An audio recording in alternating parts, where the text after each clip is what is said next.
당신이 찾던 지식교양? 공평한 뉴스, 국민의 시선? 파격적인 아이디어와 상상력으로 뉴스를 디자인하는 시선뉴스입니다.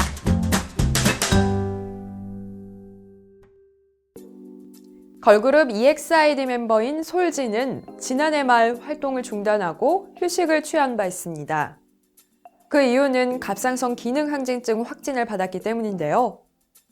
솔지뿐 아니라 그동안 여러 연예인들이 갑상선 기능 항진증 투병 사실을 고백했습니다.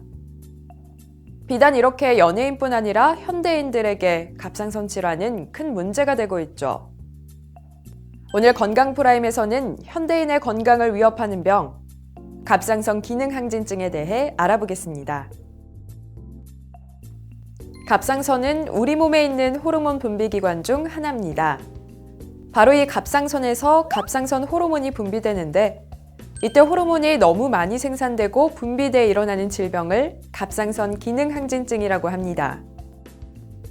갑상선 기능 항진증은 전 연령에서 발생 가능하지만 85% 정도는 20에서 60세 사이에 발병합니다. 여기에 다른 갑상선 질환과 마찬가지로 여자의 발생 빈도가 남자보다 3배에서 8배 정도 더 많습니다. 갑상선 호르몬은 전신 각 장기에 영향을 미치기 때문에 갑상선 기능 항진증의 증상은 매우 다양합니다. 갑상선 호르몬은 대사를 촉진해 에너지를 소모시키는 역할을 하는데요. 따라서 정상보다 많이 분비되는 경우 피로감, 전신 쇠약, 체중 감소 등이 나타나게 됩니다. 다만 10대에서 20대 초반의 환자에서는 오히려 식욕 증가로 체중이 증가할 수도 있습니다.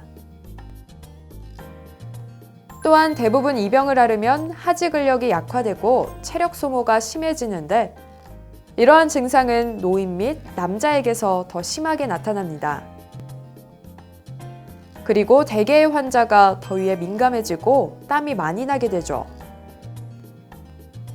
증상은 여기서 끝이 아닌데요. 운동 중 호흡곤란을 느끼고 불안 및 불면을 호소할 수도 있으며 약 50%의 환자에서는 가려움증이 나타나고 30% 정도에서는 탈모가 동반될 수 있습니다. 여자의 경우 월경 불순, 무월경 등이 발생하기도 합니다. 마지막으로 갑상선이 자극받아 커지면서 목 아래쪽에 갑상선 종이 생기는 경우도 있고 환자의 3분의 1 정도는 안구 돌출이나 눈꺼풀이 붓는 변화도 볼 수 있습니다. 여러 증상을 유발하는 갑상선 기능 항진증. 원인은 무엇일까요? 흔한 원인은 그레이브스병이라는 병입니다. 국내 갑상선 항진증의 80%가량을 차지합니다. 이제 약간 설명을 드리자면 갑상선 호르몬을 촉진하는 호르몬인 TSH라는 호르몬이 머릿속에 뇌하수처에서 분비가 되는데 이 TSH를 인식하는 수용체가 갑상선 조직에 있고요. 이 갑상선 조직에서 그것을 인식하고 갑상선 호르몬을 분비하게 됩니다. 그래서 이 TSH 수용체에 대한 자가 항체가 체내에 생겨서 갑상선을 이상하게 자극해서 생기는 것이 갑상선 기능 항진증이고 그러니까 일종의 자가면역 질환이라고 할 수가 있습니다. 이 외에는 여러 가지 원인이 있는데 갑상선 호르몬을 분비하는 중독성 결절이 있는 경우가 있고요. 임신 시 입덧이 심한 경우 일시적으로 발생할 수도 있고 특정한 약제로 인해 생기는 경우도 있고 아주 드물게는 뇌하수체의 종양으로 인해서 발생하는 경우도 있습니다. 갑상선 기능 항진증에 대해 오해와 진실 알아보죠. 먼저 미역국, 다시마, 김 등이 갑상선 기능 항진증에 영향을 미친다는 이야기. 사실일까요? 답은 영향을 끼칠 수 있답니다.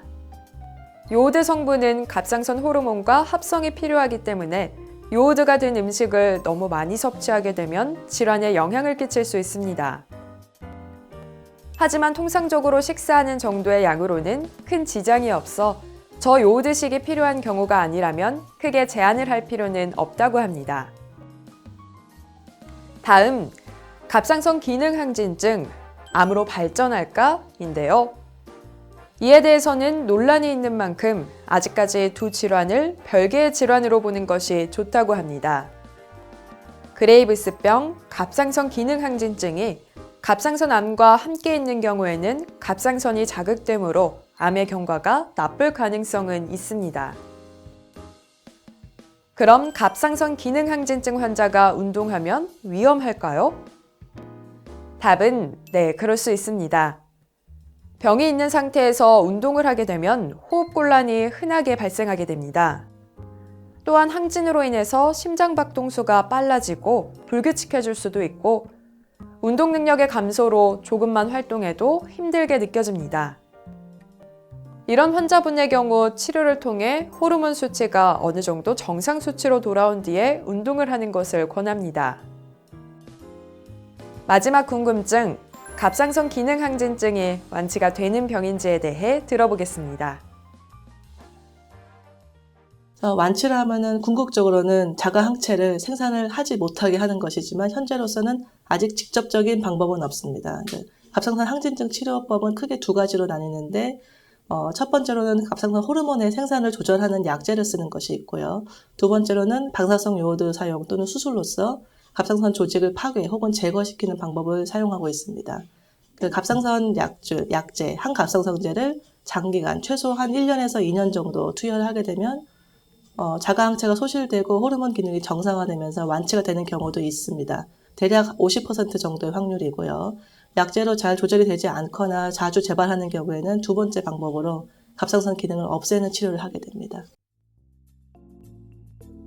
발병 환자일 경우 생활 습관 면에서 주의를 기울여야 하는데요. 특히 흡연은 안구 돌출에 나쁜 영향을 줄 수 있기 때문에 되도록 금연을 하는 것이 좋습니다.